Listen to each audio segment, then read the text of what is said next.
বাজারের কেমিক্যাল দেওয়া tomato sauce খাওয়ার দিন শেষ। আজকে বানিয়ে দেখাচ্ছি কিভাবে বাসায় ফ্রেশ এবং স্বাস্থ্যসম্মত টমেটো সস সংরক্ষণ করা যায় সারা বছরের জন্য।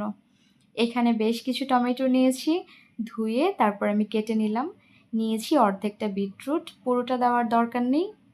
আর সেই সাথে একটা বড় পেঁয়াজ নিলাম, অর্ধেকটা আদার টুকরো আমি কেটে নিয়েছি, আর নিলাম 4-5টার মতো শুকনা মরিচ আর 4-5 কোয়ার মতো রসুন। এবার টমেটোর সাথে সবগুলো জিনিস একসাথে দিয়ে আমি ভালো মতো সেদ্ধ করে নিব লবণ দিয়ে।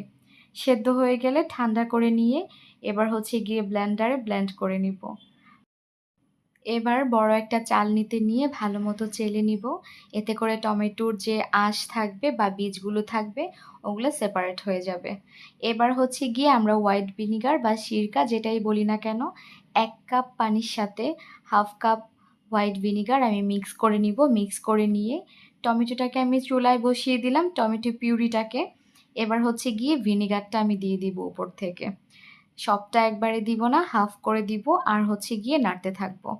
দেন আমি নাড়াচাড়া করতে করতে আমার যতটা থিকনেস দরকার দেখতেই পাচ্ছেন, একটা চামচে দিলে পুরোপুরি গড়িয়ে পড়ছে না। ঠিক এই অবস্থায় যখন আসবে তখন আমি চুলার জালটাকে অফ করে দিব। এবার টমেটো পিউরি আমার একদমই রেডি। আমি এখানে নামিয়ে নিব। ফার্স্টে আমরা লবণ দিয়ে দিয়েছিলাম। খেয়াল নিশ্চয়ই করেছেন আমি এখানে চিনি ব্যবহার করি নাই। চিনি ব্যবহার করার কারণ আমি এই টমেটো পিউরিটাকে যেহেতু ফ্রিজে সংরক্ষণ করব, যেকোনো ছোটো মাছ তরকারি হোক বা যেকোনো রেসিপিতে আমরা যখন টমেটো সস দিতে চাই তখন যদি চিনিটা থাকে তাহলে অনেক সময় টেস্টের চেঞ্জ হয়ে যায়।